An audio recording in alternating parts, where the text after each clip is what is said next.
các kỳ thi nó bị chậm lại vào ngày thi thì nó sẽ là một cơ hội rất tốt để cho chúng ta có thể có thêm thời gian để ôn tập.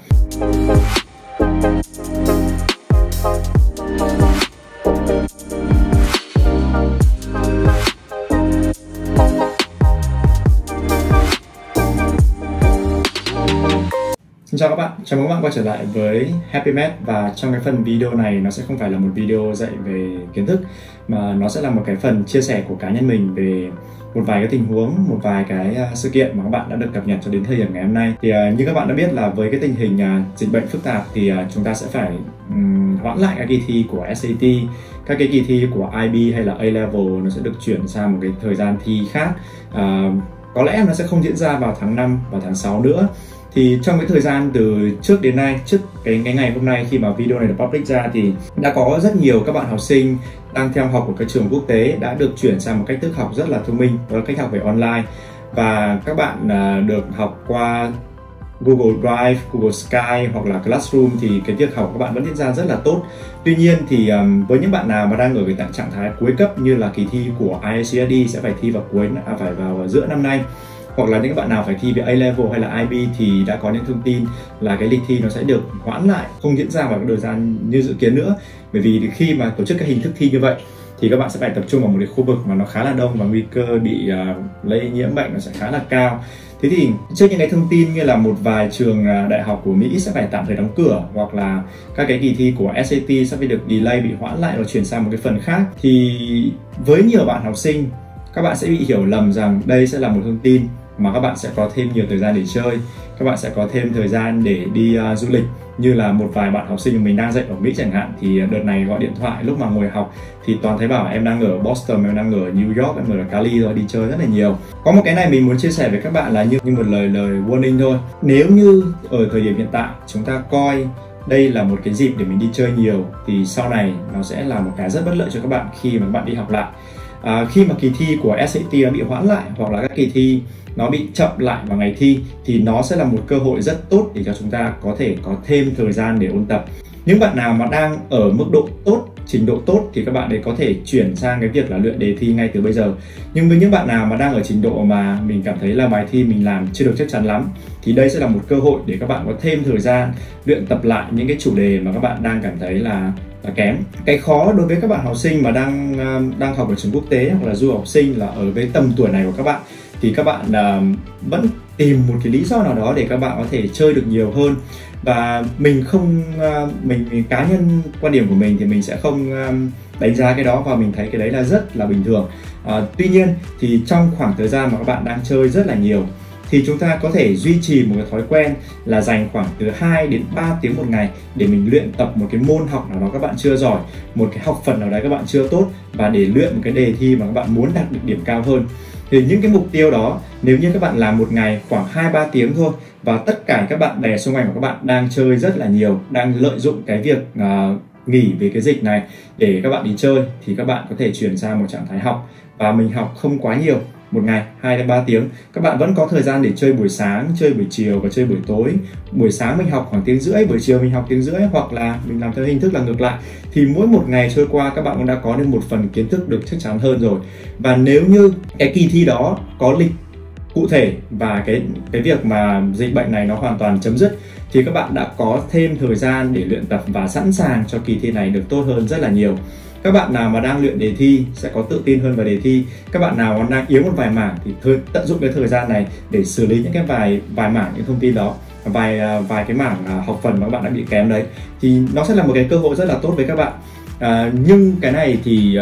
sẽ có nhiều trường hợp, kể cả là các bạn có xem hết phần video này đi chăng nữa thì mình chắc chắn một điều là đến khi mà cái việc đi học nó quay trở lại theo một cái tiến độ như bình thường thì sẽ có rất nhiều các bạn sẽ nói những câu như là giá mà hoặc là giá như, bởi vì tại sao cái hồi trước được nghỉ như vậy, bài tập này hay là học phần này mình không học thời gian tăng thêm đi, hoặc là tại sao mình không luyện tập thêm đi, để bây giờ thì khi mà cái việc học đấy nó bị dồn lại. Mình giải thích thêm một chút về cái việc học dồn lại là như này. Hiện tại thì đang có rất nhiều bạn được học online ở trên lớp, và chủ yếu các cái nội dung học online này là các bạn đang học lại,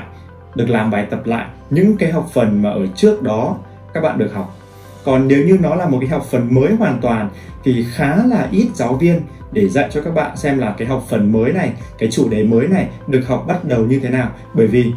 từ một trạng thái là đang tương tác trực tiếp với nhau ở trên lớp học và chuyển sang trạng thái là online, cái việc mà giáo viên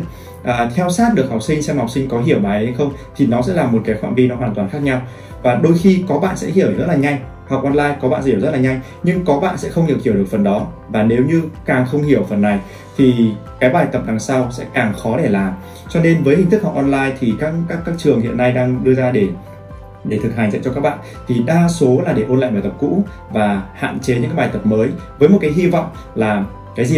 dịch này khi mà nó kết thúc, chúng ta có thể được ngồi cùng với nhau trong một cái phòng học như bình thường và giảng cho nhau nghe những cái bài học nó mới. Nhưng mà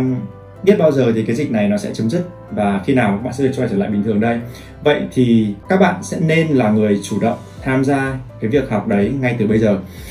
Có rất nhiều những cái hình thức học online hiện tại, như là các bạn có thể lên YouTube, các bạn có thể tham gia những khóa học online, hoặc là các bạn có thể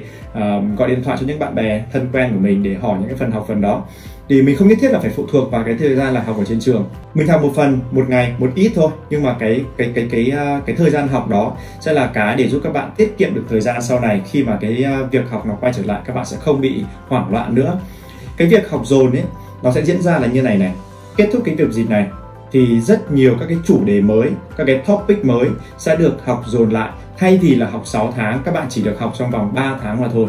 Cái này thì mình đã từng trải nghiệm với cái phần thi của Statistics trong cái kỳ thi của A-Level hoặc là IB. Thì các bạn nào mà học về Statistics của những năm trước ấy, thì các bạn học cả một cái chương trình học của Stat trong vòng 6-7 tháng, các bạn chỉ học trong vòng khoảng 2-3 tháng thôi. Và với cái hình thức bị học dồn như vậy xong thì làm sao mà các bạn có thể tiếp thu được thêm kiến thức mới bây giờ đây, đúng không? Và cái đó sẽ là một cái khó với các bạn.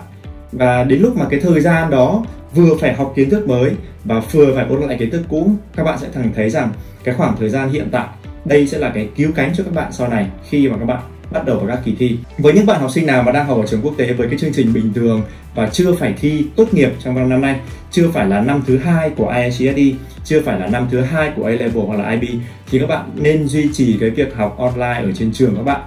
một cách đều đặn và cố gắng làm bài tập. Theo mình biết thì hiện nay các bạn đang học một cái khối lượng bài tập mỗi một ngày rất là cao, và